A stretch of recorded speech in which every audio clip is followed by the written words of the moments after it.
Hey, movie fans, and welcome back to another episode of the Uncharted Media Podcast. This is episode 180. So just like a good 180, we're going to talk about the big differences and the big switches between critics and audiences.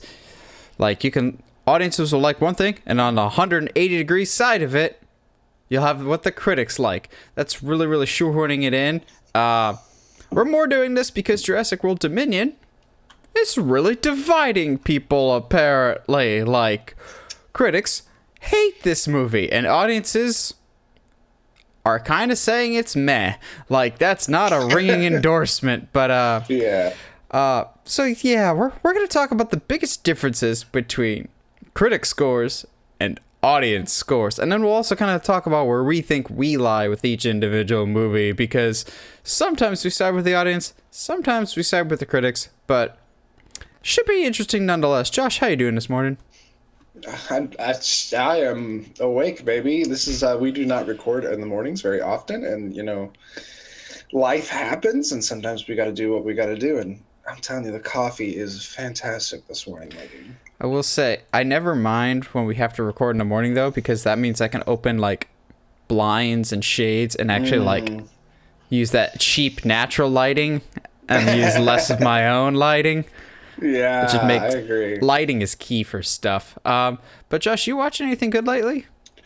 It's been a pretty busy week work-wise. So movie-wise, not so much. But I forgot to text you last night. I finished Stranger Things last night. So dude, I'm emotionally traumatized and cannot wait until what is it, July 1st. Yep. Yeah. Cannot wait. I've also gotten my family into Gilmore Girls, and I don't know. Here's the thing. All right, look, Gilmore Girls is one of my favorite shows. Like, and I now that's out in the universe, and people know that. But so like my mom walked in one day and was like watching it with me, and that's fine. My mom, it's totally. There's worse things. Yeah, my mom would love that show. It's a lot of fun. And then last night, her and I were watching it, and then my dad sat down because he didn't have anything else to do, and he was like, "Yeah, I'll watch a couple episodes with you guys." And he's laughing, having a good time. And then the younger two brothers sit down, and they're laughing, having a good time. And then, by the end of the third episode, Luke's like, "Yo, why do I like this show so much?" So now, as a family, we have a new show now that Obi-Wan's done. Obi-Wan's not done. Yeah, it's done. Yeah. Okay. So, I hadn't heard about the reviews about episode 4. I had heard about the reviews for episode 4, and I hadn't watched it yet. And people were like, "Oh, this is the worst episode. This is the worst episode of Disney Plus content." I'm like, okay, that's excessive. There's clearly worse episodes of I don't know. There were some episodes of WandaVision I didn't love. There's some episodes of Falcon Winter Soldier I didn't love. This is far from the worst, but it's also far from the best. Do you literally hide a child under your cloak, Little Rascals style? Yeah. Also, we've talked about it before. Don't be horrible and harass the actress that plays Reva. But at the same time, if you have valid criticism, I think that's fair, because right now I think she's the absolute worst part of the show by a wide margin. I can't tell if it's the direction she's been given or the script, but something is just not working. And some people are like, "Well, she's the villain. You're not supposed to like her." There's a difference between MJF heat and X-Pac go away heat for wrestling fans. There's a difference between "I hate you because you're doing your job well" and "I hate you because you're doing your job badly." And I don't want to immediately point the finger at the actress. I'm curious about the other factors out there, because I haven't seen her in other stuff. She could be phenomenal, but Reva is awful on this show, and the whole interrogating Leia, I was like, this is bad. This is really just not well executed across the board. Also, so did someone just finish playing Jedi Fallen Order before doing this episode? Basically. But that is not the show that I have the most issues with. This week, Young Justice Season 4 just finished. some people are already claiming, oh, renewed Young Justice for season 5. Let's just put it out of its misery. As much as we love those first 2 seasons, looking at it now, it probably would have been better if we just left it at those 2 seasons. And I know some people really like season 4. Yeah. I don't mind it. Yeah, it's not bad. I don't like the story arcs at all. I wouldn't have minded the story arcs had they actually like tied together and played a larger factor, because in the grand scheme of it, there's quite a few story arcs that actually don't impact the plot at all and are just there. Like a lot of the stuff with Calder and his 4-episode arc. I'm not just saying this as a bitter Nightwing fan who he really doesn't show up till the end and doesn't really do anything, but also the status quo does not change in the show. There is no big bad this season. There's no actual overall arc. The arc is, oh no, Superboy died in the first episode and we need to bring him back. That's it. Like, they don't have an actual reason to bring him back in terms of like, oh, there's a big threat on the horizon. There's no main villain throughout the show. It's so weirdly structured, but also stretched so thin. I'm all for introducing more characters. I love seeing DC characters on the screen, making it feel like a big universe. But there should be a limit. When your show is called Young Justice, and it originally focused on a core group of characters, you can't expect us to care about or emotionally connect with dozens upon hundreds of characters in a single season and be like, oh, hey, you know this character? If you haven't read the comics and are just watching this as a show, you will be lost more often than not. And yeah, absolutely. It's an issue you and I have had with the show basically since season 1. I hate the time gaps in between every single season because they expect you to know what happens in between the seasons or like key things. The one that they make a joke in passing with Nightwing of like, well, you dated Rocket. What are they like? I'm like, when did he ever date Rocket on the show? But okay, like, yeah, there'll be like critical information of like, it wasn't this season, it was last season when Calder becomes Aquaman. I'm going, that's cool, but that happened off screen. Yeah, they don't really explain it throughout the show either. They just kind of like, it just happens. And there's a post-credit scene for this season of just like, oh no, there's some characters that joined the dark side. One character was only in it for like 2 or 3 episodes and maybe got 20 minutes total, so it's not a big loss when they quote-unquote turn heel. I'm like, oh, okay. And another character had never actually been introduced in the show, so I'm not emotionally invested in this version of the character to when they turn to the quote-unquote dark side. I'm going, the dark side.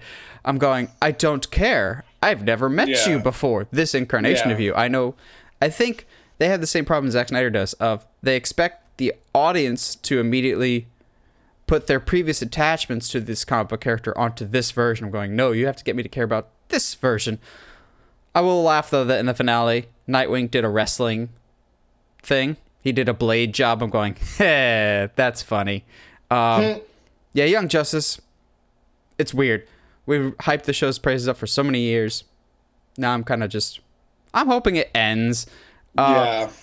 Besides that, Heather and I watched 2 documentaries. One decent and one I was kind of disappointed with. The first one was a Tony Hawk documentary because as a child of the 90s, I was like, yeah, Tony Hawk. Holy crap. I get that documentaries a lot of times are like to more or less kind of boost the ego of whoever they're about. But this Tony Hawk documentary on HBO Max was one of the most narcissistic documentaries I have ever watched. The first half of the documentary is literally just recaps of his skate tournaments as a child. I'm like, that's cool and all, but there's other stuff I want to know about Tony Hawk, like the X Games, the 900. By the time we get to him doing the 900 for the first time, they kind of have to breeze through because they spent so much time on when he was a kid, and they're just like, Tony had a hard life. His dad was a skate coach and judged the events, so people hated him for that. I'm going, I would have hated him. Looking at the evidence that you presented in this documentary, it kind of comes across like his dad helped him a little bit in some of these tournaments. Yeah. But then, like, there are certain things that I wanted in there of like, okay, tell me about the process of making a Tony Hawk game or the rise of extreme sports. Not really addressed. They kind of quickly skim over the video game. It was but it was very much just like, it did come across very much of like, well, we got to pat Tony on the back. It's not like a Last Dance where it showed a comprehensive picture of like, Michael Jordan's the best, but he's a dick. No, this is just like, Tony's the best of all time, and skaters don't like to give up skating. I'm going, oh, okay, this is weird. But on the flip side, a slightly better, but still, it was fine, documentary was Beanie Mania on HBO Max. You know what this is, Josh? I'm aware of it. I haven't seen it yet. I've seen the Tony Hawk documentary, but I haven't seen. Oh, you have seen the Tony Hawk one. Yeah, what did you think of it? I'm kind of with you. Like some of the they definitely. There's a lot of like stuff that happened as him as a kid that I didn't realize happened. Like I didn't realize how big he got at so young. I thought that kind of success didn't happen till later, but so it's like some of that stuff was pretty interesting, but like. Well, the tournament stuff is very much like, yeah, dude. Like, I would have hated you. Yeah, like I'm sorry, man, but all those issues people have are pretty founded in reality. For me, I'm a big Rodney Mullen fan, and he traditionally is very, very quiet. There's obviously kind of all kinds of rumors that he has autism and stuff like that and blah blah blah, but like he talks so much in this, and like so my heart was extremely happy to see like Rodney actually opening up on screen and stuff. But and that line that little speech he gives at the end is pretty cool. But like overall it's fine. I will say when they finally get to the part about him doing the 900, it's a very odd directorial choice to show literally every single attempt that he made. Like, they keep hyping it up of, this trick is so hard, this trick is so hard. And then they keep showing him wipe out. They're like, this is the one. Oh, nope, he didn't do it. And then they hype you up again and again. Oh, this is the one. Nope, he wipes out again. To the point of when he actually nails a trick, there isn't the emotional catharsis because they didn't build it up. They kept, like, teasing you with it, but they teased you too much. Yeah, I feel that. I can get that. That's like, I guess as someone who kind of like grew up in the skate scene a little bit, like that's very like the running gag is when you see a trick on films, like, oh, cool, that's really awesome. How many takes did it take to get it to look like that way, buddy? Like, yeah, it always takes multiple takes. But yeah, Beanie Mania is a documentary about the rise and fall of Beanie Babies, which some of our younger audience is going, what? But for kids of a certain generation, you know the mass hysteria that was Beanie Babies. So before there was GameStop stock overinflating, you had Beanie Babies. So people would buy Beanie Babies for $5 or $6 and then sell them for $5,000 or $6,000. And so this documentary was really interesting of like how that all came to pass, people that tried to profit off it, and then they're just like, oh, have sympathy for me. I ran this Beanie Baby magazine, but then they shut me down. I'm like, yeah, you never had permission from the Beanie Baby company. You profited off of them. I have no sympathy for you. Like, why did you think you were friends? But it was super interesting, a very nice collective part of all of our childhoods. There's certain parts that would be like, oh yeah, we tied in with McDonald's. I'm going, oh hey, I had that blue black lizard looking thing. I was like, I remember that face. It was interesting. There's another documentary on HBO Max that we'll probably watch sometime this week. It looks really, really cool about the GameStop stock situation. I'm going, oh, let's go down that rabbit hole. But also, I think later tonight, Heather and I are going to see Top Gun Maverick, so I'm super excited about that. Dude, let's go. I forgot that I saw that this week. I'm sorry. I'm so dumb. But like, I enjoyed the crap out of it. Is it going to be my favorite movie of all time? No, because it's Tom Cruise and I don't like Tom Cruise. But it's a good time. It's a good time. And like, everybody's fantastic in that movie. Yeah. Anyway. Well, kicking us off for news, we have a trailer that I genuinely thought we would never get, primarily because I never thought this movie we would ever get. I feel like ever since we were in like junior high, this movie's been quote unquote in development. And of course, we're talking about Dwayne "The Rock" Johnson's Black Adam movie. So we have the first official trailer, and I will say this: my excitement level for the movie basically stayed exactly where it was before. It didn't bring it down a little bit. It didn't make me more excited. This trailer is fine. Like, there's some good stuff to it. I really dig the music. Like, kind of having some Middle Eastern / Egyptian vibes to the music. I think that's a smart move. I still kind of very much question not Dwayne Johnson's acting ability, but the choice to make Black Adam an anti-hero. Of just like, is it that The Rock likes the character but has such an established brand now that he can't fully turn heel anymore, so he has to kind of like meet the character halfway? The costume looks cool. He looks like he was made to be in a superhero movie, but we've said it since they announced the rest of the cast. To me, this is a Justice Society movie featuring Black Adam in terms of what I'm most excited for, because yeah, no, absolutely. Seeing them in action, oh my god, when Black Adam and Hawkman have that stare down, I'm going, I love that we live in this time period now that we see this on screen, because Hawkman looks so cool, but he's not even the best looking dude in this trailer. Pierce Brosnan as Kent Nelson, Dr. Fate. Be still, my magical heart. Oh my god. Like, when he's like, what, these powers, what kind of toll do they take on you, or something of like, oh, what have your powers brought you? Nothing but grief. I'm just going, hey, no one knows that better than him, because Nabu's horrible. Yes, he is. I will admit, when we see Dr. Fate in action doing some magic stuff, I'm like, that kind of looks like the mirror dimension from Doctor Strange, but we're already going to get the Dr. Fate, Doctor Strange comparisons, unfortunately. The only one that I feel like kind of gets the short end of the stick in the trailer is Cyclone, but then again, I don't know that much about Cyclone, so Atom Smasher looks cool.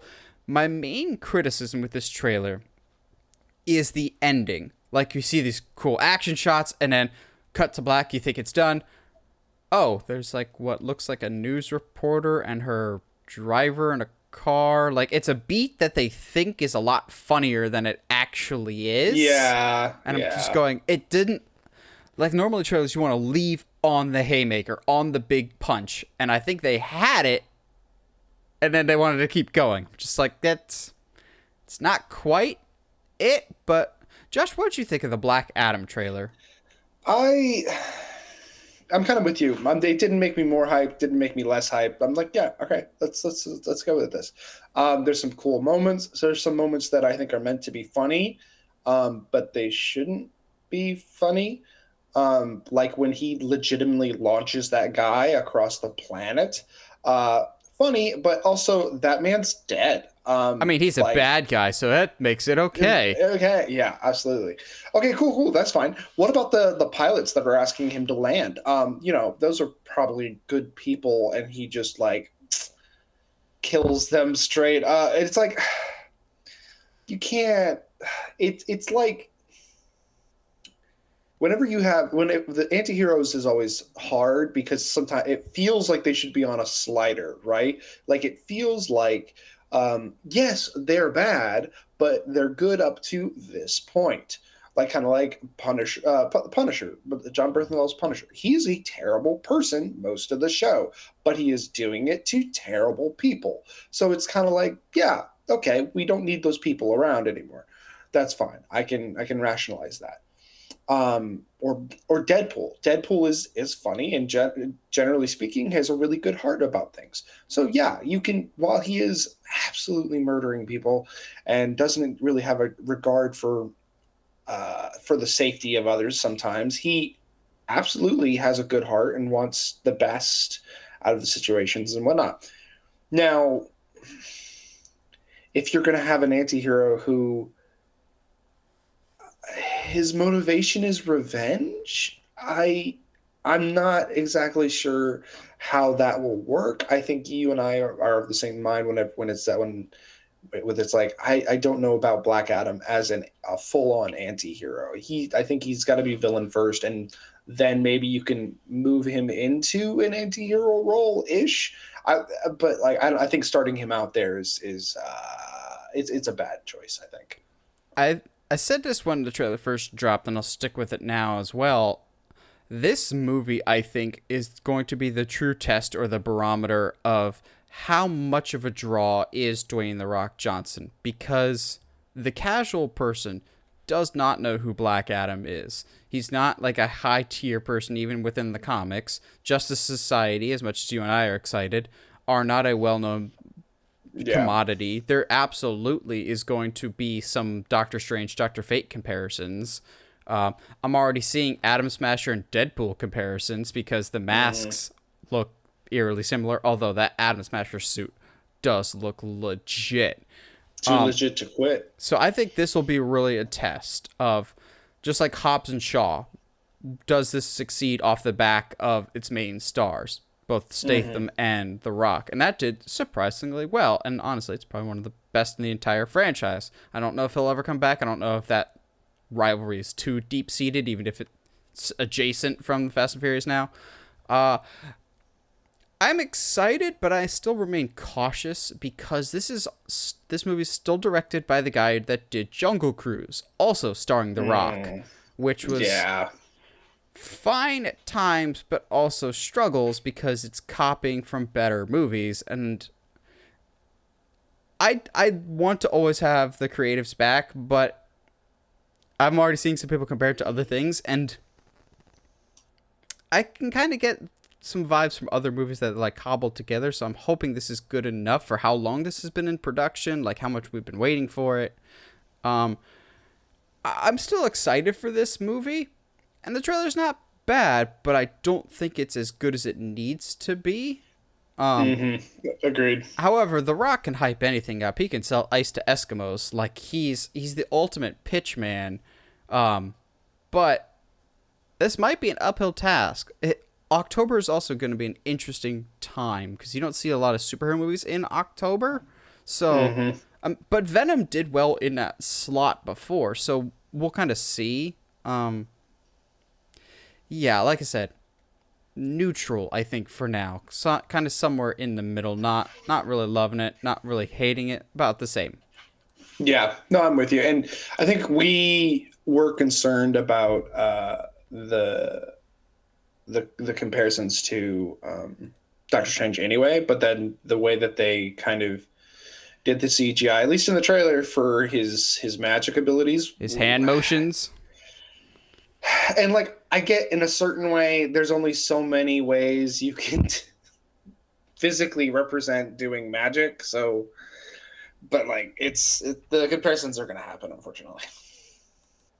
So chalk this next one up to kind of came out of nowhere, but Todd Phillips dropped the first picture/title for the Joker sequel that's now officially in the works. Like, we've heard about it in quote-unquote development for a while, but Joker 2 is now officially happening with Joaquin Phoenix reading the script.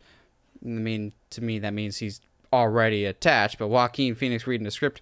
Now, I do not know French, so I'm going to try and pronounce this as best as I can, but the script for Joker 2 labels it as Folie à Deux, which roughly translated to English means madness for two. Madness of two, madness for two, basically. It's basically any form of insanity or madness that affects two or more people. I'm going, so there's one of two options that this route can take.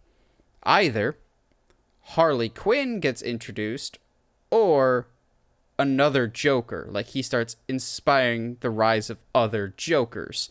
I think you enjoyed Joker more than I did. I think it was fine, but a little overhyped. And part of that was absolutely the media going, oh, this movie it's bad, it teaches bad messages. I'm going, it's a Joker movie. We live in a society, people.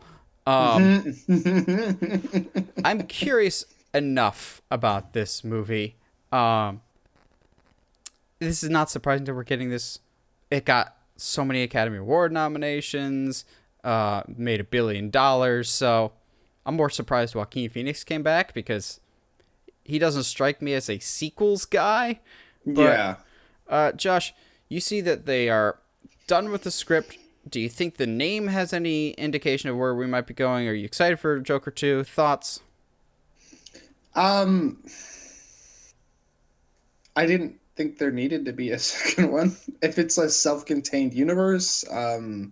Although, that being said, I can absolutely see Joker happening in the distant past of Robert Pattinson's Batman. I can absolutely see that happening in that Gotham. Because I think at the time, we were very much like, when Joker came out, I was like, this doesn't work in Ben Affleck's Batman. That just doesn't work. Whereas now in Matt Reeves' Batman's universe, I can totally see. But they have different people in them. Yeah, that's the problem. The Thomas Waynes are clearly different. Yes, clearly. So it's obviously there's that. I'm not saying that it could connect. I'm just saying that it has more of a possibility to connect than I think before. Part 2 simply just mean, to me, like it's an obvious Harley thing. I don't know if I want it. I don't know if we need more Harley right now. And I can hear people like, oh, you don't want more on-screen Harley? I'm like, I love you and I love Harley, but we've got, we just recently had Suicide Squad with a lot of good Harley. She's got her own show that is absolutely fantastic. If you haven't checked it out as an adult, then you should probably check it out. It's fantastic. It's fine, I guess. The thing I'm hoping is, like you said, that maybe he's just inspiring other Jokers, but correct me if I'm wrong. I'm pretty sure he dies at the end, or is like hit with something, or something happens at the end to him, doesn't it? No, it ends with him in the hospital. Remember, like running around there, or the mental asylum. Okay, maybe, I don't know. It's been a long time since I've seen the movie, so the problem that I see with this is the first one was kind of like his origin, and he's kind of a sympathetic character somewhat, but like kind of the social outcast type guy. My worry is that the sequel will forget that he is a villain, and they'll try and Black Adam him here and turn him into he's a misunderstood anti-hero or just mischievous person. I'm going, he kills people. Like, I'm worried they're going to turn him into like a V for Vendetta of like, I bring down the system with my chaos and inspire a generation of people to follow in my footsteps. I'm going, that does not work for Joker. That's not who Joker is. Like, that's I'm putting that out there now. I think that might be the route that they go, and that worries me. Like, having a sequel here with a character that is so clearly and evidently one of the most evil villains ever created. And I know some people are like, well, you had the Star Wars prequels, and that was Vader's origin, and he's evil. I'm going, yes, but once he becomes Vader, there's no, like, redeeming things about him until the very end. We don't need to see the good qualities in Joker. He's Joker, and I'm worried with this new movie that they'll want to continue the story progression of how do you make a character interesting. But on the flip side, you have shows like Breaking Bad where the character is definitely the bad guy, but you're so invested in that bad guy.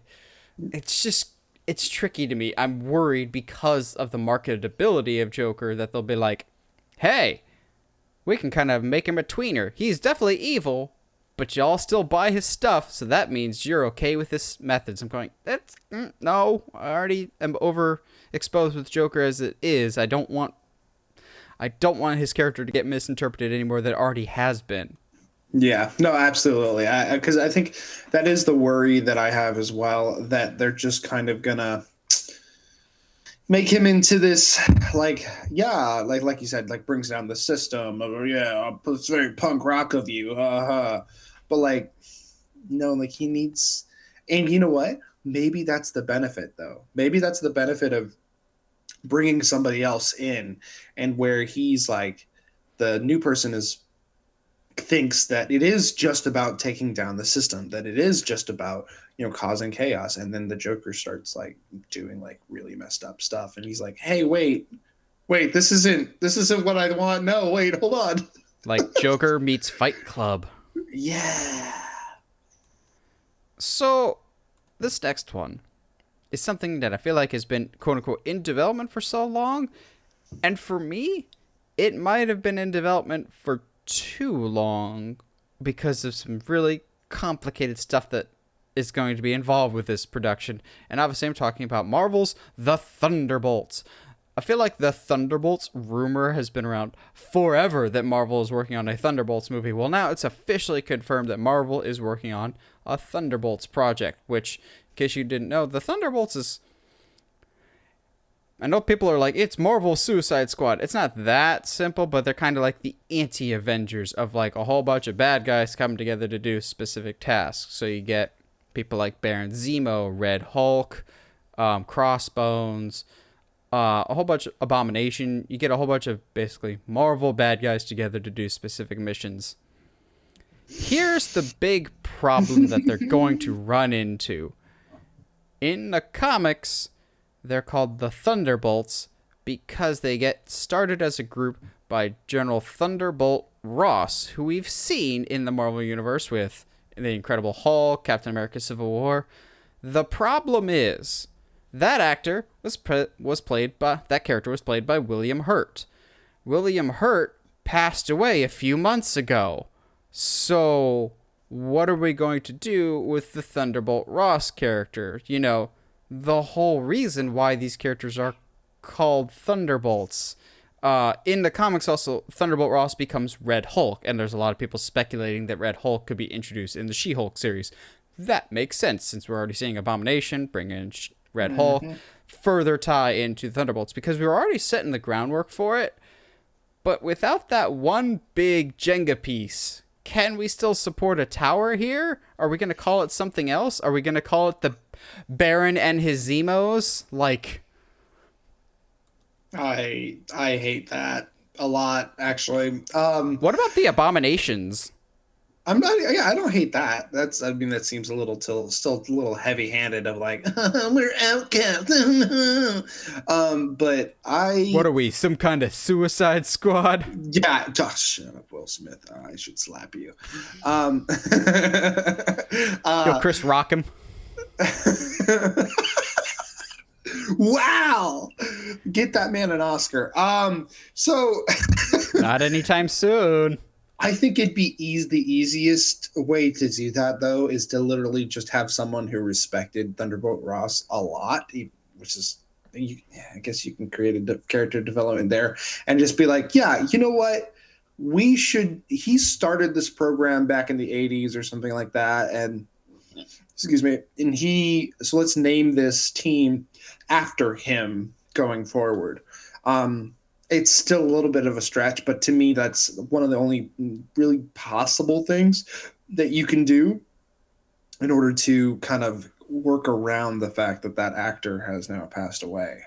So, I have a character that they could do instead of Thunderbolt Ross to lead this team. I think this character was probably poised for a different direction and could have potentially been a Skrull. But what if Sharon Carter is the leader of the Thunderbolts?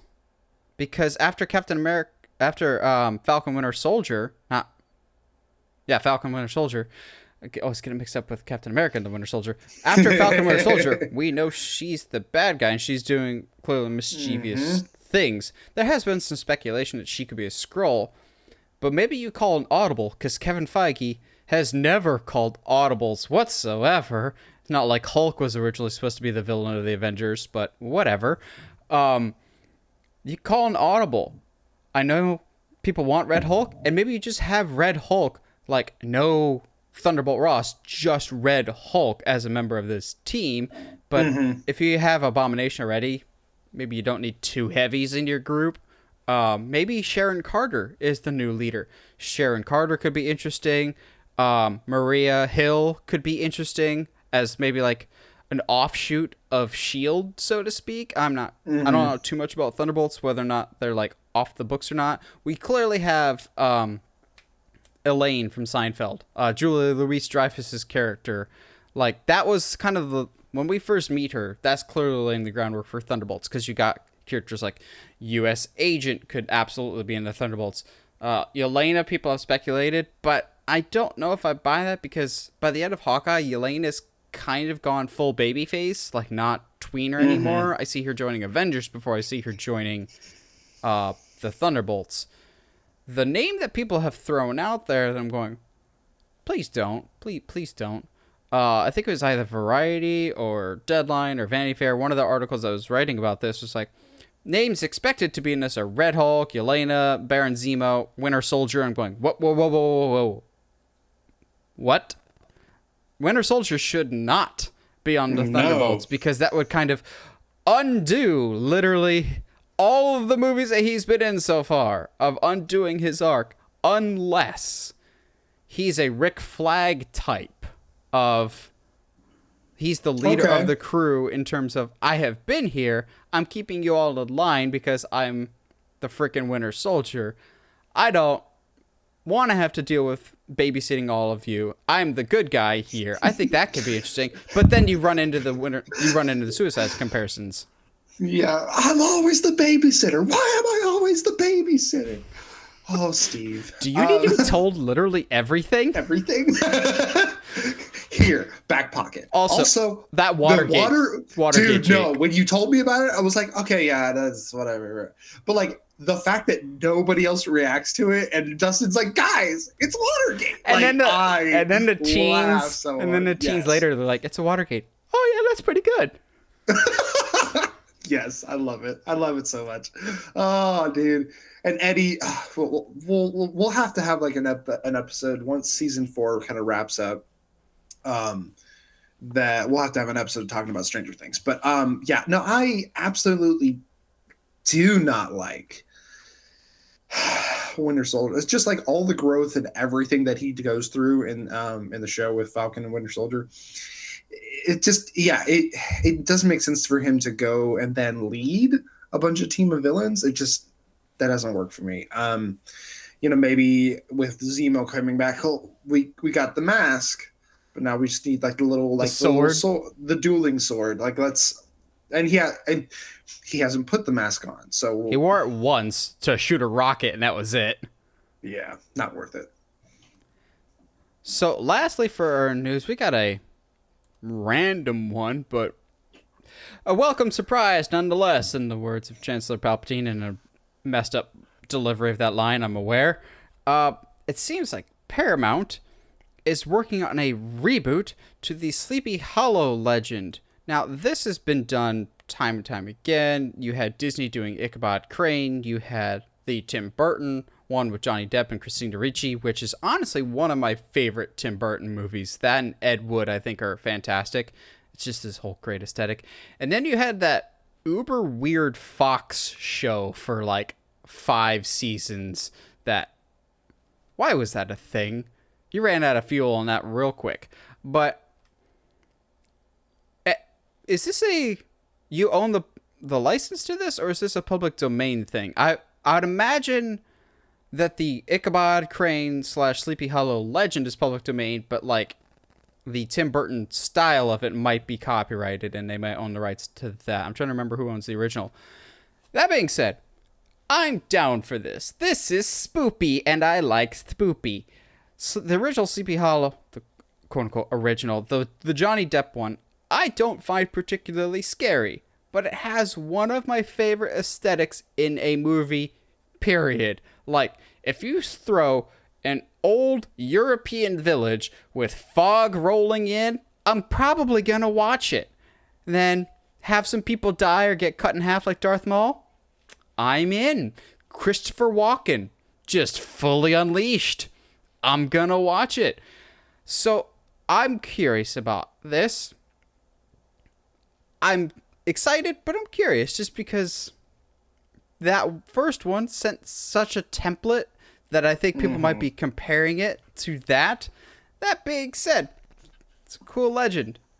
Short legend. I've read the story. It's not nearly as long as I was expecting. And also, the original story does not have as much like dark mysticism as you would imagine. It's heavily implied that Ichabod Crane is just kind of a dick that everyone got tired of, so they kind of just scared him out of town, and he lives happily ever after somewhere else because no one liked him as a teacher. Yeah, no, that's exactly what it is. I'm glad we pulled the same thing from that story. I'm fine. Yeah, absolutely. It'd be interesting to see if they try to modernize it, or if they try like what they try to do with it. You know what I mean? Because obviously reboot means you get to do whatever you want. So they're just, it's fine. Like, it came out of nowhere, and I also really enjoy the original with good old Johnny Depp. But yeah, it's spoopy season, baby. I think it's interesting that it comes from Paramount, who, honestly, we don't really hear a lot from them. They're kind of scrambling to figure out what their own identity is right now, but good for that. Also, I think it's interesting primarily because when it comes to horror, we don't hear about Paramount a lot, or maybe I'm missing some really obvious ones, but when I hear Paramount and horror lately, unfortunately, I think Paranormal Activity and the slew of terrible sequels. But maybe they're like, oh, we clearly have a hole in our film division that is horror/spoopy. Fill it with Sleepy Hollow. That's a public domain property that we can do. We missed out on Winnie the Pooh, so let's do Sleepy Hollow instead. Some other Disney knockoff. I am still so happy that that's a thing. I can't tell you how happy I am. I just love that it's called Blood and Honey. Yeah, I just love that. I love that, like, they're like, all right, guys, so the version of Pooh where he's wearing the red shirt, that is, we can't use that. But if we give him pants. Do we put him in other clothes? Nah, make him nude. Oh, okay, cool. If we give him jeans and a flannel, that's fine. The problem solving, my dude.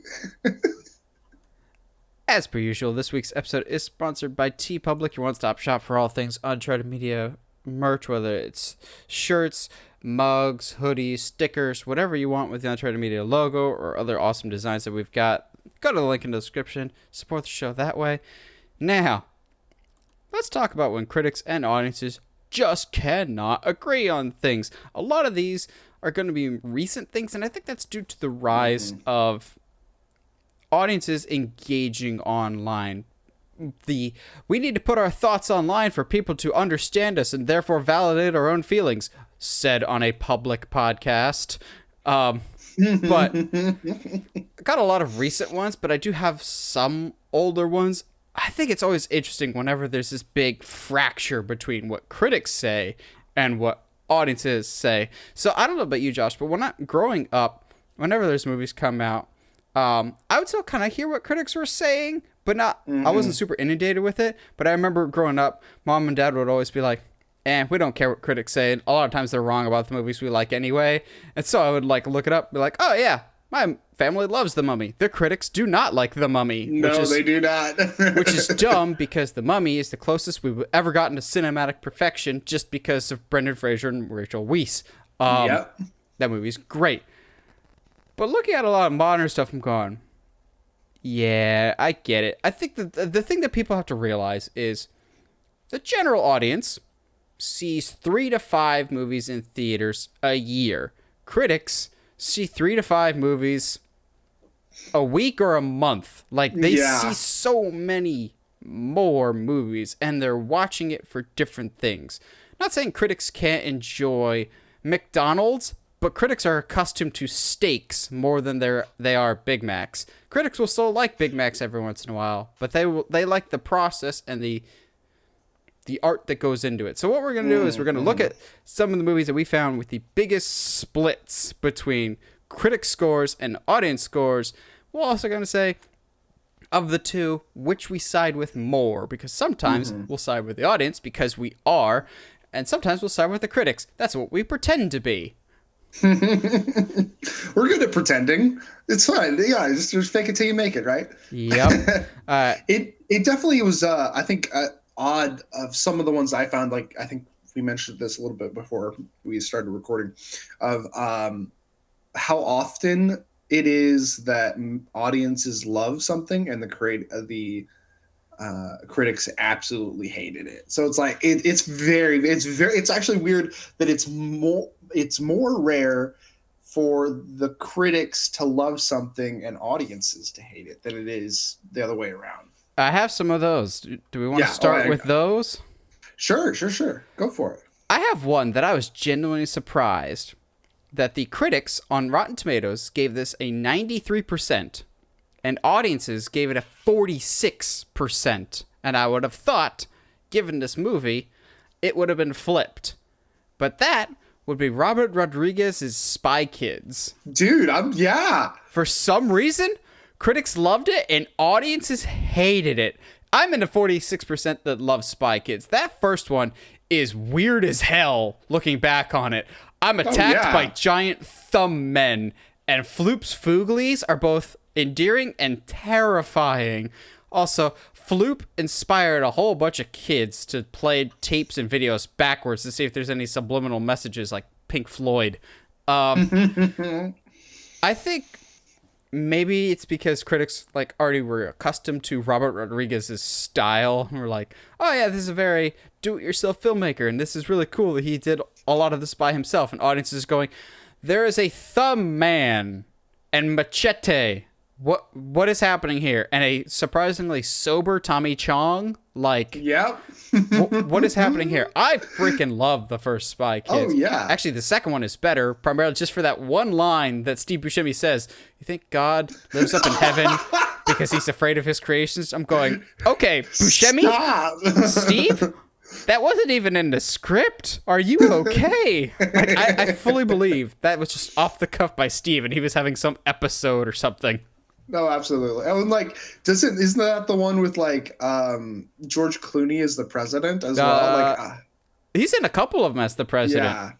Oh, dude, good stuff. But yeah, the first one is fantastic, and I can totally see why why audiences would see the first Spy Kids and be like, what is this? This looks like it's made for $12. Like, this is like, it probably was made for $12. Yeah, but that's not the point. But it's so good. It's so good. It seems like a movie though that it would be flipped. That audiences would like it and critics would hate it for looking cheap and not having the production value, and also not necessarily being the most original story. You know, the things that the critics would bash the sequels for, which I think is ironic. Yes, very, very ironic. God, well, as long as we don't like go talk about the fourth one, Spy Kids 3D. Hey, that's not that bad.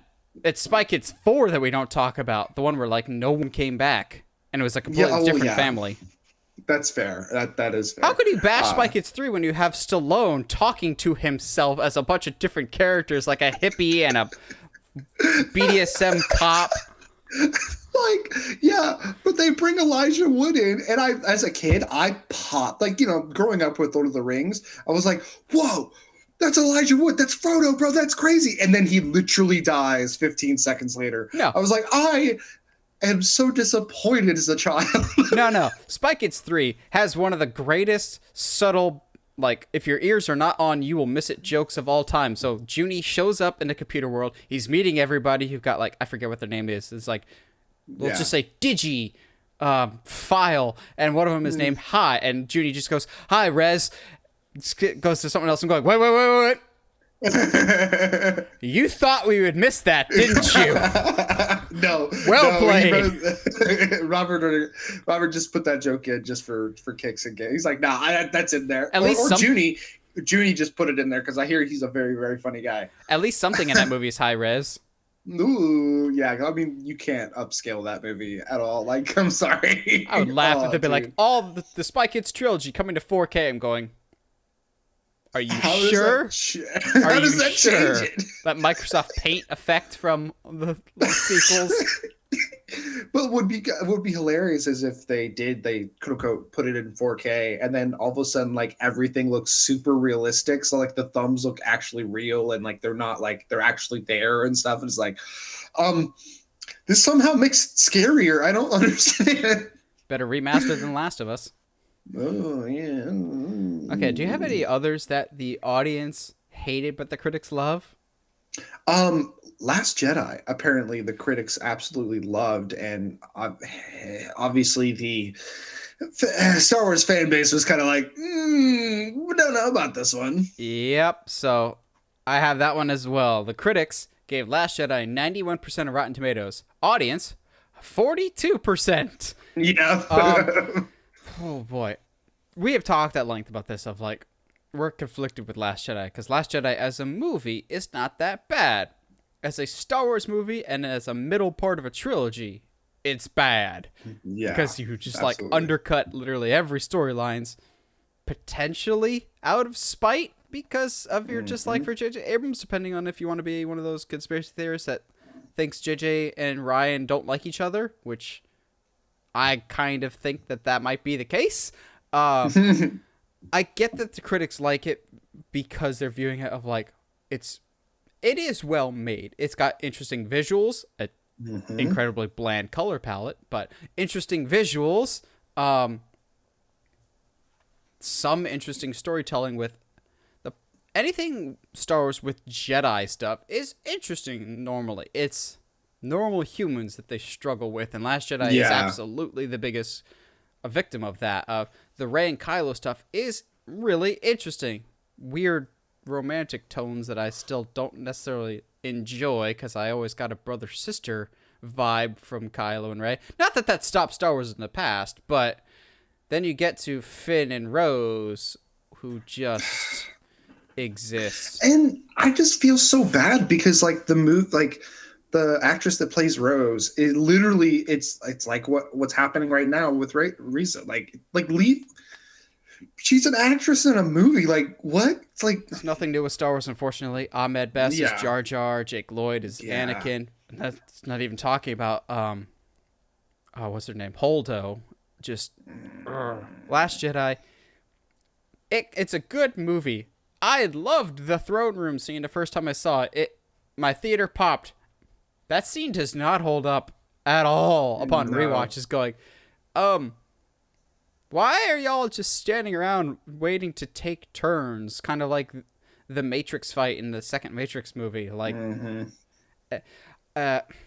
the flip side, though, because you can't talk about Last Jedi without talking about Rise of Skywalker, which completely overcorrected in the opposite direction. And Josh and I have said before, we like Rise of Skywalker, but its biggest issue is it's trying to be a movie and a half in a solid movie because it's trying to quote-unquote fix things with The Last Jedi when it doesn't really have time to do that. Whereas Rise of Skywalker was hated by critics. About half of them liked it. 52% of critics liked it. 86% of audiences liked it. I think Really? Yeah, 86% of the audience liked it. That's so interesting. That's higher than you thought, isn't it? Yeah, way higher. Because I could have... Almost everybody that I talk to hates Rise of Skywalker. So that's so wild to me. I think Star Wars fans are just very particular in what they like. And when it comes to specific characters, I think they just want to be treated a specific way. I know the biggest criticism a lot of people have is how Luke Skywalker is treated in Last Jedi. I don't hate it as much as some other people. I'm like, well, Yoda did the same thing. Obi-Wan did the same thing. I get that a lot of people were hoping for the Luke that we see in Mandalorian. But I'm like, the story's not about him anymore. Could he have been integrated better? Absolutely. The fact that we didn't get the original 3 in a scene together at all is still a huge missed opportunity. But I think Rise of Skywalker was closer to what some people wanted. Now, the movie had its own issues, as the entire trilogy did. But I think that might have been closer to what audiences wanted more so than critics. You can meet somewhere in the middle, Star Wars. You've done it before. Also, while doing research for this, I found it fascinating that the critics rated Attack of the Clones higher than the audience did. I'm going, interesting. Critics, y'all are weird, man. That's so weird. Because Attack of the Clones is the worst Star Wars movie. Come at me. I mean, that's obvious. I think we've gone on record as me saying, like, I hate 3 the most. I hate Revenge of the Sith the most. But that's mostly because it dives deep into the sappy space opera stuff. And Attack of the Clones does that too. I don't like sand. I didn't just kill the women.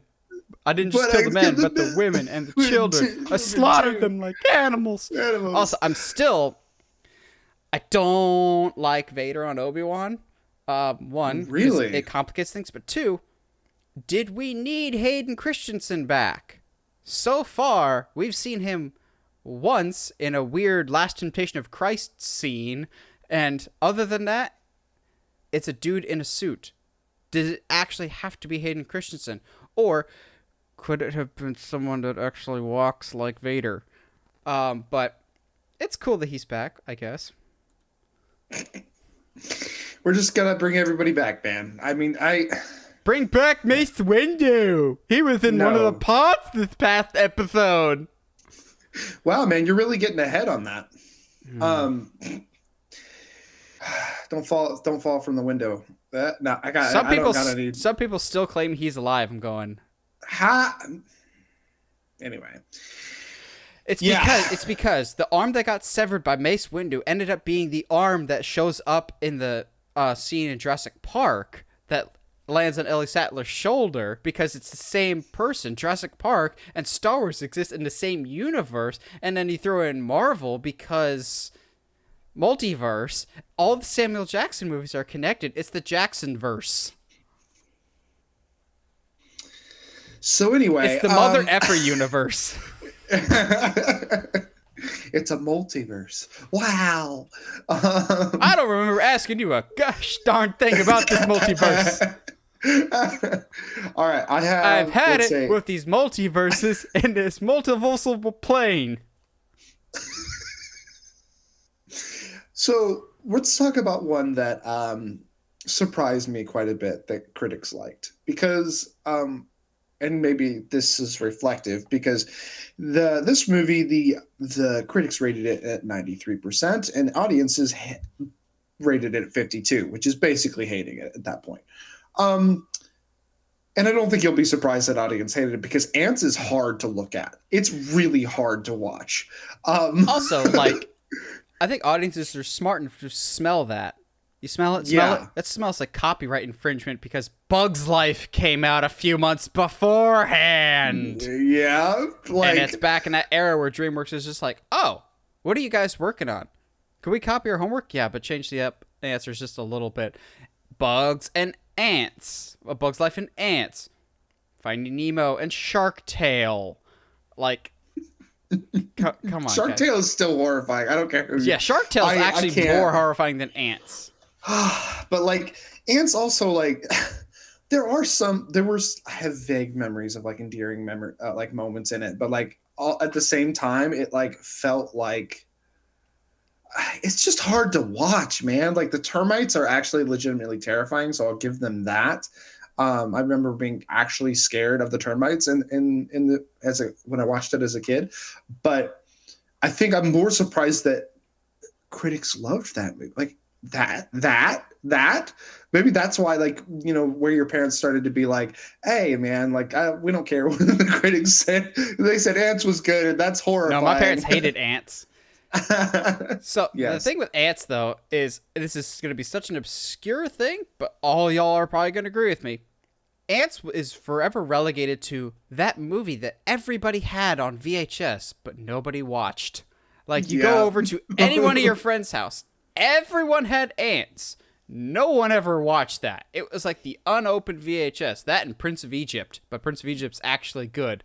Like, everyone had those in the big, huge VHS things. Our younger audience, that was what was before DVD, and they were durable as hell. You could drop those things. You could put that in now, and it would still remember. It cared about you more than DVDs did. Ants is... DVDs, if you breathed on them wrong, they were like, oh, I guess I won't work anymore. I can't play. I'm just going to skip or freeze. So it's funny that you bring up ants, because another one that I have actually segues perfectly out of ants, because it's not insects. It's insect adjacent. And it's insane to me that critics gave this a 93%, but audiences gave it a 54%. And I think I could tell why once I say the name Arachnophobia. Get out of here. Nope, done. Critics love this movie, and audiences, just a hunch. I think I could tell why people don't like this movie. And I don't think it has anything to do with the quality of the movie. I'm just going to put that out there. I just thought it was super, super funny seeing this big, huge, almost 40% split between critics and audiences and going, I bet you I could figure out this one. Put on my Sherlock Holmes thinking cap and get out the magnifying glass. I wonder why a movie called Arachnophobia might not have done well with general audiences. Yeah. Like, yes, we still are familiar. Like, Arachnophobia and Eight-Legged Freaks, like, I feel like people have at least heard of both of those. Doesn't mean we've seen them, but I bet this movie's great. But I kind of have a hunch as to why audiences might not have liked it so much. I wonder why. Yeah, it's like people don't like spiders or something. It's so weird. Let me look up what the critics' score for Anaconda is now. Uh-oh. I mean, Anaconda's probably made differently. Anaconda don't want none. I don't think it's going to be reviewed very well by audience, by critic. How is that Anaconda? That's the Toxic Avengers picture on top of an Anaconda homepage. No, yeah, that makes sense. Like, look. That's the Toxic Avenger on the Anaconda Rotten Tomatoes page. Like, all right. But I don't know who's editing for Rotten Tomatoes when they need to get both critics and audiences don't like Anaconda, so that's a little different. I think it's just bizarre that critics love Anaconda. They love Arachnophobia. They love Anaconda, huh? Okay. Let's talk about something that I was surprised about. I think a lot of this is, I think you and I don't really pay attention to scores all that much. We kind of do just to kind of get a general idea, but obviously we understand that, movies are going to hit different people in different ways. School of Rock. Now, if I was like, hey man, what do you think people thought of School of Rock? If I was like, hey, critics and audiences, where do you think the split is? Who liked it more? I know critics liked it more. Yeah, which is so weird because that movie has gone down in pop culture infamy and is so universally beloved. I would have thought that, when it was in theaters, it was a bigger deal. But I guess going to the two movies, you know what? Maybe that's the blockbuster phenomenon. Maybe it's people didn't see it until they took it home. So I don't know, but the fact of the matter is, School of Rock would have had a 92% with critics and a 64% with audiences when it was released. So that still means that the majority of general audiences liked it, but not nearly as many as they should, because that movie is great. And absolutely one of the many movies that kind of got Jack Black to the mainstream, because Jack Black is precious and deserves everything because he's great. Bro, Tenacious D is making some trail mix, and I saw the trailer for it, and it was like Tenacious D's nuts. Dang it! They stole the joke that I was gonna go with. I was like, yeah. But at least good for them that they saw the joke in front of them and they capitalized on it. Because, dang it! As soon as you said trail mix, I was going, oh, when are we gonna get a chance to say it? When are we get a chance to say it? Good job, Jack Black. That's fantastic. I can't that's just so good. Oh my gosh. Other ones that surprised me, Warcraft, apparently the audience actually liked it. I don't understand that because that movie sucked. I think biases play a huge factor in audience reaction to stuff. Weird. Like, I'm sure there's movies that you and I are more inclined to like naturally than other people because of own factors. Like, I will always be more inclined to like a Halloween movie because of previous attachments to it than someone that doesn't like horror. But I think there's definitely a bias to that one. People coming into it going, well, yeah, I guess, but like I'm talking like audience scored it at 76, and critics gave it a 28. Like, that's a pretty sizable split. Huh? That's so weird to me, because I mean, I guess audience members like CGI orcs.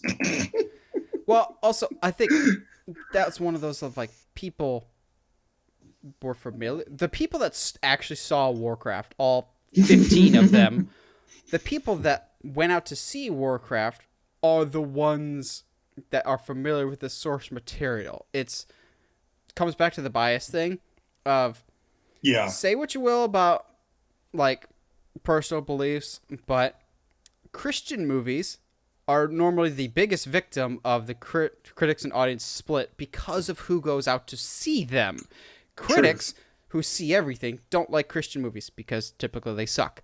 But audience scores are typically pretty high because the people that do go out to see Christian movies are typically Christians that were already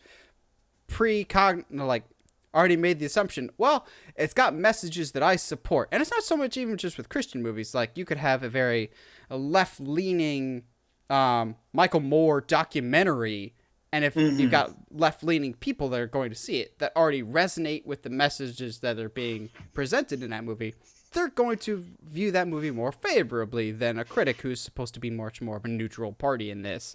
True. So I think that's the case there for Warcraft here, of the 15 people that saw Warcraft, unfortunately was one of them, they were already familiar with the Warcraft source material. But it's funny that you bring up Warcraft. I could segue that to something else that I think the audience score was higher, which is interesting because I don't think a lot of people were as familiar with the source material. Uncharted. Uncharted has a 40% critic rating and a 90% audience rating. Yay! And I'm going, sequel, that we can fix the problems of the first one, most notably the soundtrack. Go find us on social media, and I fix the Uncharted scene and put the proper music and actually like fix the wonky editing and timing. But at least in my experience, a good chunk of the audience that went to see Uncharted didn't play the video games. Obviously, you're going to have some crossover, but that was one that was targeted for mainstream appeal to a wide audience, hence why they cast Mark Wahlberg and Tom Holland. Try and reach all the 4 quadrants that they're looking for. I'm somewhere in the middle on this one. I understand the critics side of it, and if I had to pick, I lean more with the critics, but I get the audience side of, as a stupid fun adventure movie, it's okay. It's not to the level of other adventure movies like a Mummy or Jumanji or National Treasure, but that's my Uncharted bias. That's not a movie thing. That's a personal bias thing. But that split is such a big thing. That's 50 points right there of critics. I don't think any critics out and out hated the movie. They were just like, it's a video game movie. It's really not that good. But for a video game movie, it's a world of difference that has basic competency except for the music, and I refuse to let that go. I still have to see it. So there's that. But like, that's not like the first time though in recent years that that the critics have absolutely hated a movie and audiences by and large liked it. Venom recently, like, audiences rated at 81 and critics were like, nah, this is a 30% at best. Like, yeah, which is kind of crazy because it's very, like, oddly charming. Is it the best superhero movie out there? Absolutely not. Does it try to do anything really new? Not really, but gosh dang, is that like dynamic between Venom and Tom Hardy, so it's Tom Hardy and Tom Hardy. Just so great. He's got a great dynamic with himself. So is this Josh defending Venom? I am. I will defend Venom. I'm not sure about Let There Be Carnage, and it will Yeah. never be. It'll never be Morbin time. Oh gosh, dude, have you seen there's a video there, like on his social media, on Jared Leto's social media, of him quote unquote reading a script for Morbius 2, and it says Morbius 2, it's Morbid time. I will still laugh at the fact that Sony had the balls to be like, oh, because of the memes, we're popular again. Re-release Morbius in theaters. It made $850,000 that weekend. I'm going, sit down, shut up. We will never speak of this again. Like, memes do not mean money. That needs to be a shirt. Not. Memes do not mean money. I can't handle it. The Morbid time stuff is so funny to me. It's great. Yeah, just how they can take a terrible movie and make it memes in general are it will ruin your movie. You can't watch the prequels without seeing all of the memes. Oh yeah. Or Shrek at this point. So the last ones I have like 4 left. Okay, I got 6 left, so. Jeez. Okay, hit me with 2 then, my dude. I got one that's another huge disparity between critics and audience. Critics gave this a 36%. And I'll just say it now. The critics are right on this one. The audience gave it a 92%. Netflix's Red Notice, starring Ryan Reynolds, Dwayne Johnson, and Gal Gadot. I think everyone's just going, oh, Ryan Reynolds and Dwayne Johnson are fun together. Yes. But they can't make a movie that's above passable, apparently, because, well, Hobbs and Shaw was pretty good. But Red Notice is, oh my gosh, it is the most Netflix movie that has ever Netflixed. Let's just get a whole bunch of famous people put a half-baked script together with some funny quips and a whole bunch of really pretty places to look at, and then people will sit down and watch it, and they'll forget about it by the weekend. That's exactly Red Notice in a nutshell. Like, it is not a awful movie, but there is a few too many quote unquote plot twists that I'm going, so that's the twist? No, don't look behind the curtain. That's the twist, isn't it? Okay, yeah, that's the twist. We thought we were clever. Also, I think it was the Honest trailer that points out, oh look, they're drinking from Aviation Gin or The Rock's alcohol. Like, there's so much blatant product placement from the actor's own brand. I'm going, God, yeah. Red Notice was a movie that happened. I would rather watch Adam Sandler's, I think it was Murder Party or something like that. I'd rather watch that again, which actually was not that bad. It's the one where Adam Sandler's a detective and he's married to Jennifer Aniston, because... At least it wasn't Kevin James married to Jennifer Aniston, because that happens more often than Adam Sandler for some reason. Yeah, but Kevin James is like actually married to his was it Queen's co-star? I forget her name. Yeah, I'm almost certain that they're actually married. I might be wrong on that, but I mean, it wouldn't be the first time that I'm wrong. I think it's her. Yeah. Oh, okay, cool. All right, I was right. Good job. Yeah, concussion brain. They met on a blind date in 2001. She stayed? So I guess they dated before they filmed Queens then. That's crazy. The King of Queens started in 1998. All right. Anyway, we're not going down like I wonder about the relationships stuff of Kevin James. That's not what this podcast is about. It's about the love life of Kevin James. Oh my gosh. Red Notice. Let's see, what else? Okay, this doesn't have as much of a disparity, but it's still pretty noticeable. The critics gave this movie a 79%. And the audience, who I absolutely will side with on this one, gave it a 45%. Captain Marvel. Still one of the weakest Marvel movies. And I get that it's significant of it's Marvel's first female-led superhero movie.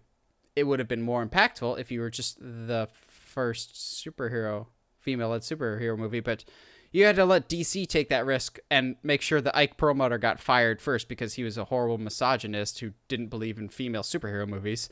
You had to let DC do it first and make sure that the water was safe. And also, it should have been Black Widow, not Captain Marvel. And also, Brie Larson, I think, is a good actress, but she's terribly miscast for this movie to the point of it becomes an issue when the movie's just like, Carol, you gotta control your emotions. She does not emote. She has no emotion.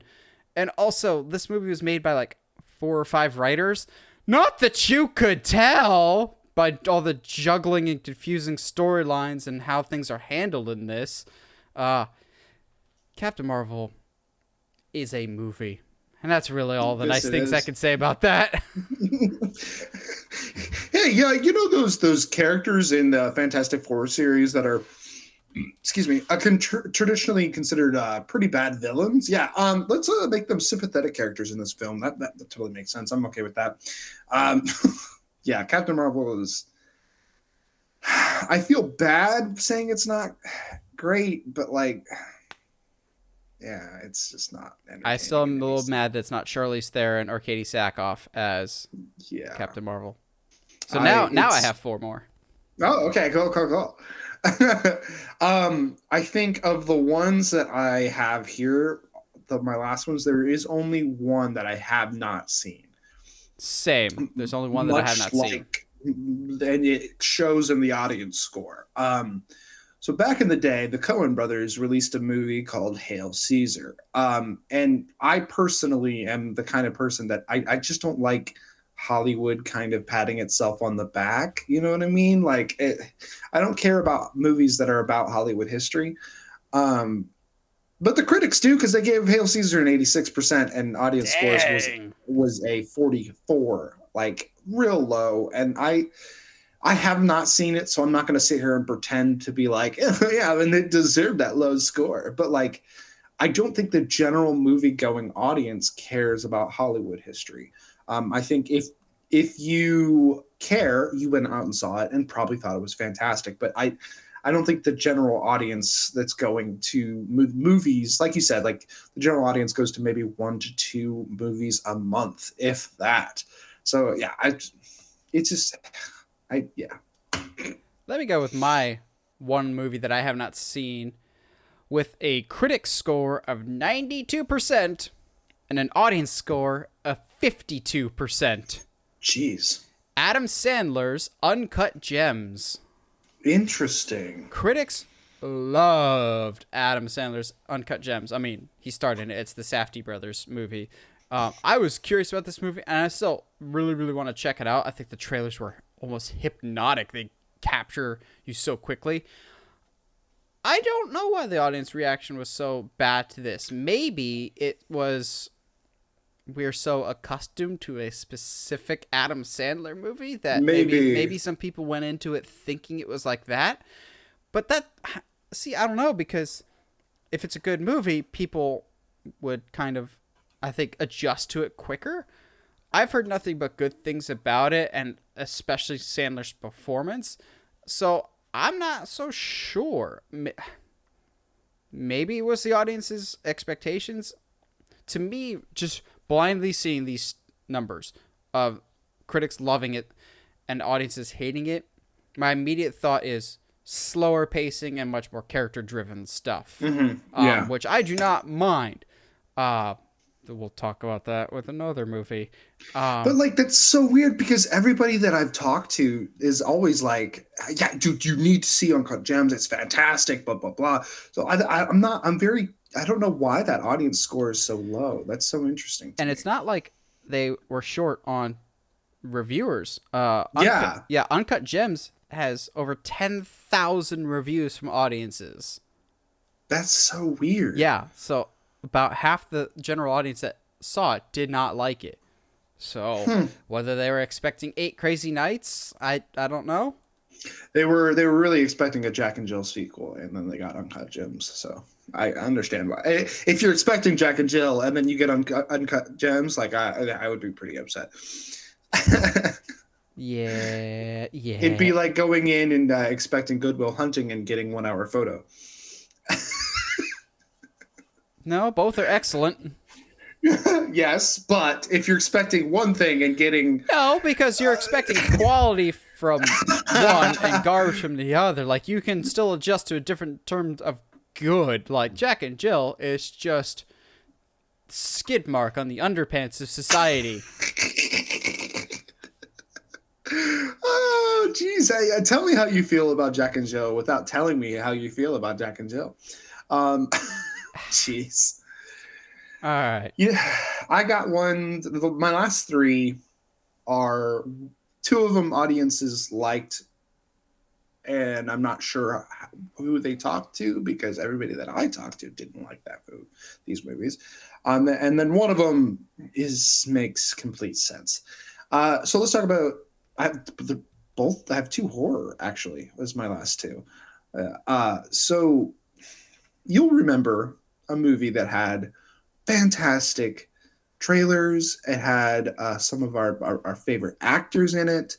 But then when we went and saw it, It Comes at Night is... Yay! That's one of mine! Yeah! As bland and as boring of a quote-unquote monster movie as they come. But...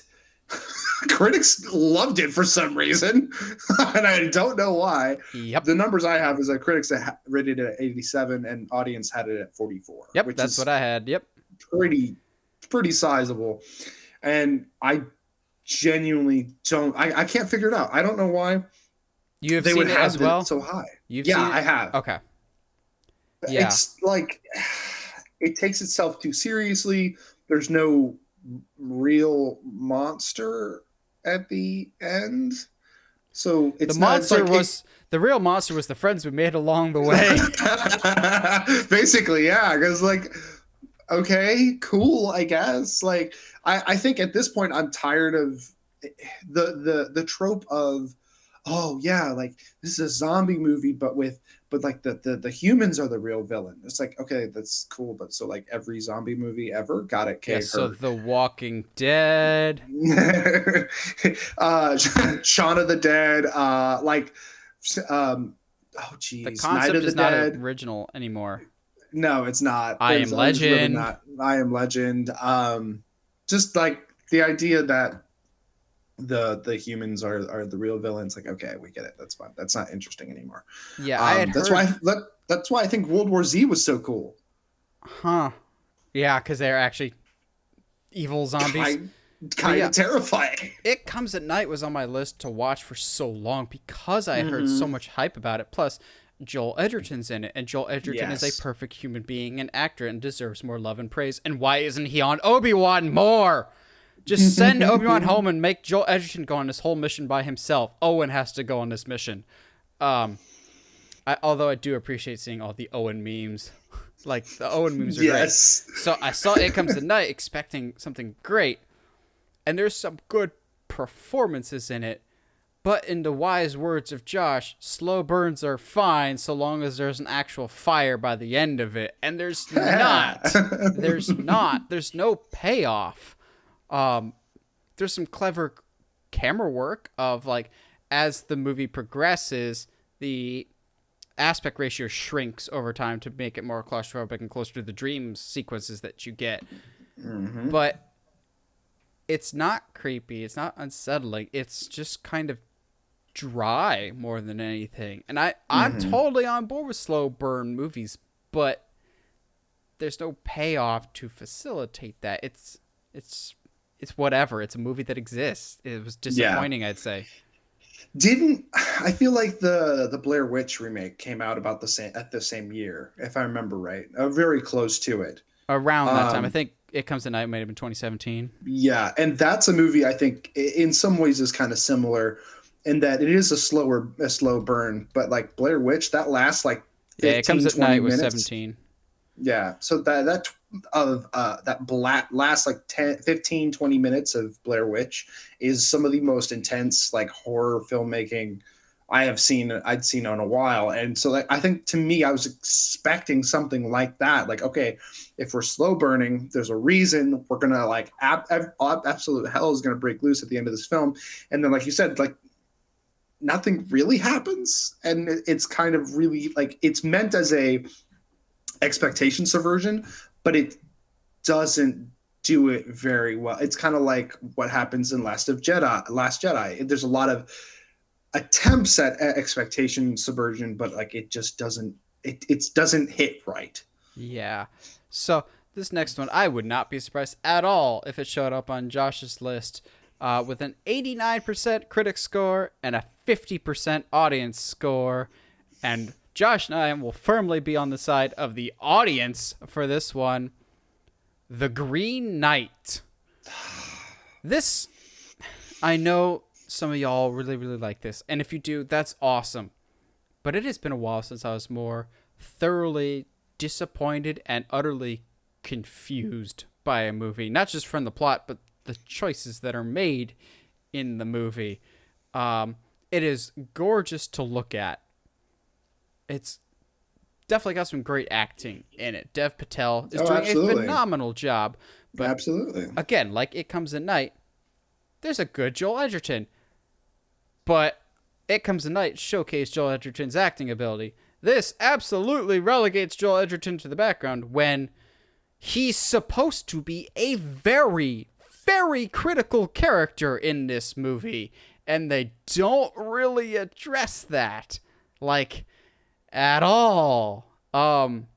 There's some important stuff. There's some important stuff involving his character. And I'm not saying people need to, well, if they just, you got to read the original legend before you see the movie. I get that, but I think in order to get the themes of the movie more, also, having this ridiculously long fake out at the end. Yeah, I think me, like I'm not a fan of having to do homework for movies. I mean, at this point, anytime a Marvel movie comes out, you have to do homework, and that's annoying to me. But like when it comes to something like Green Knight, I think you and I were extremely hyped for this film, and for it to come out and literally be, I was so confused. I know the legend, and even I was like, wait, why are we doing that? That's all right, fine. But like, yeah, I'm definitely with the audience on that one. I mean, I can see why the critics loved it. I'm not going to lie to that. It's a very beautiful movie. The acting is fantastic. The score is pretty good, or the lack of score. The visuals are good, but like at the same time, just having great visuals in your movie doesn't make it a good movie. Yes. Why do we bag on Michael Bay for having basically visual only movies, but then give a pass to somebody else? Yeah, exactly. And like Michael, and see, like that's the thing. Like at the very least, he's got Michael Bay has Transformers 1, which is pretty dang good. Yeah. So I mean, he's got some wins there, but like, yeah, and I think it was disappointing too, because I think you and I have such a respect for A24 as a studio that releases like pretty. Also, did It Comes at Night. That doesn't surprise me at all. No. They do some pretty unique stuff, and they always will. And I feel like they can't all be bangers, unfortunately. So let's talk about the last two I have. The audience scores were significantly higher than critics.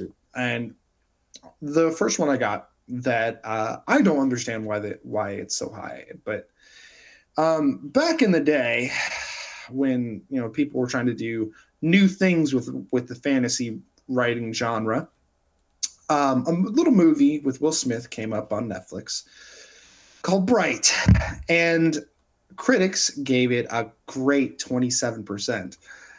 What's surprising to me is audiences gave it an 83 because Will Smith is in it. Yeah, but like, it's not a good movie. No, I'm with the critics on that one. Yeah, like sure. And before I go any farther on this, like I want to make sure my issues with the movie have nothing to do with the conversation on race that it has, because that is for those who don't read or watch a lot of fantasy, that conversation's always there. That kind of thing always happens in fantasy. It's nothing new. They're just putting Will Smith in it so you pay attention to it. That being said, it is not a good movie. Yeah, like you can't just like add random like you have to explain your magic system. You can't just have magic and be like, guys, it's magic. Like that's not how that works. I'm sorry, you can't do that. Yeah. What's your other one? My final one is a movie I personally enjoyed. I think you liked it as well. And critics did not like it at 31%. Audiences liked it at 89%, which is not bad at all. But this movie ended up being, it's kind of predictable, but Jigsaw was actually like a decent time. I'm kind of siding with the audience on this one at the 89%. If I had to pick the two, yeah, audience. Slightly. Yeah, like I didn't hate it. It was a good time. Like, don't get me wrong. I get that Saw has an established aesthetic that is a Taco Bell bathroom, but yeah. I appreciated it not being ugly to look at for once. Like, absolutely. I know it's such a low bar to cross, but I'm just like, doesn't look like actual dung. Yes. Yes, I used like dung in 2022. I think what's interesting too, though, is that it was the first time like I had seen a trailer for a Saw movie, and I was like, yo, I want to watch the crap out of that. That looks super cool. And there's a lot of really interesting visuals in this movie. And while it does turn out to be a prequel, and that is in some ways, if you're paying attention and you know your Saw lore, is kind of predictable, and they kind of don't do a good job of hiding that. But I think critics definitely saw this and was like, oh, it's another Saw movie. All right. And just like the critics in general hate horror films. So yes, unless those horror movies are perfect, like Halloween, in which case they'll love that and then always compare every sequel to the original and not base it off its own merits. Correct. My last one, leading up to the movie, you and I would have sided with the critics because listening back to old episodes, neither of us were particularly excited for this movie, but both of us ended up loving it. This movie has a 57% critic reaction and a 94% audience reaction. Wow. Guy Ritchie's Aladdin. Oh, yeah. Critics hated this movie, and I do not get why. Like, I'm sure they'll be like, well, it's not as good as the original. As its own standalone movie, it's way better than it has any right to be. Does it have some issues? Of course.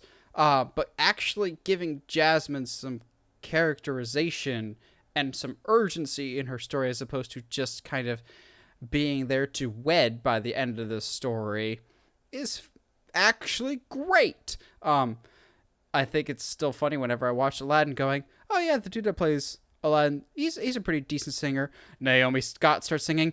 Oh, so that's the actual singer of the group. You don't notice how not great of a singer Aladdin is until he starts doing the duet with Jasmine. You're going, oh, so that's the real singer right there.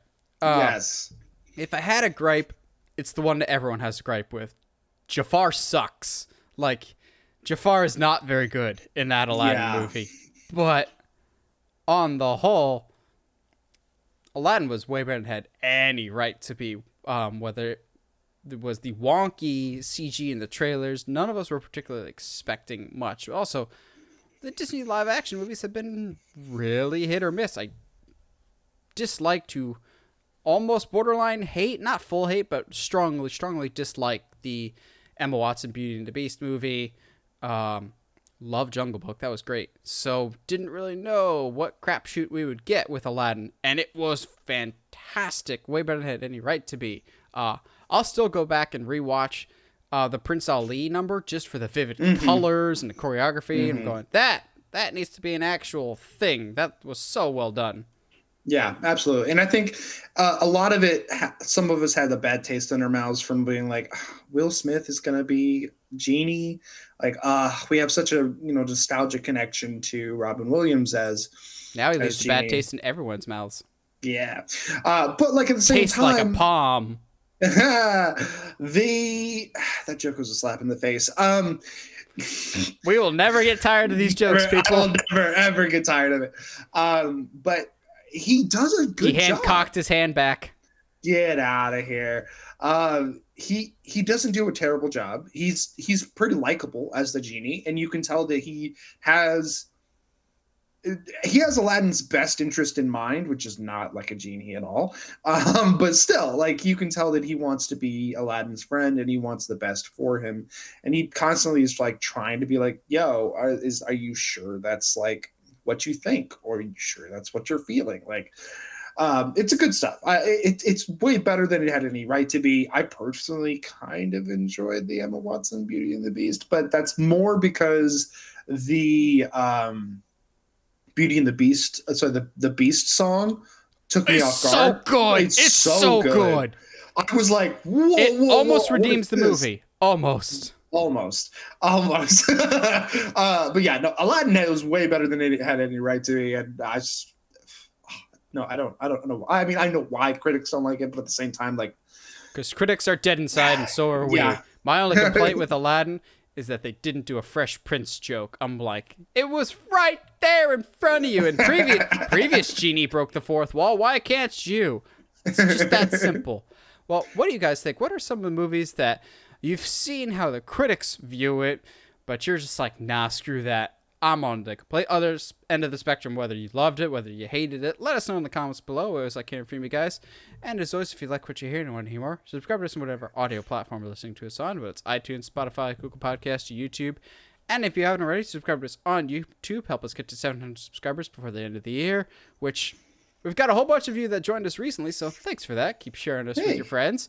If we get to 700 before the end of the year, we'll talk about Darth Jar Jar. I'm getting real nervous that that's actually going to be a thing now. Oh, it's going to be the thing now, baby. Let's go. I'm so excited. You have no idea. But as always, stay sharp, movie guys and gals.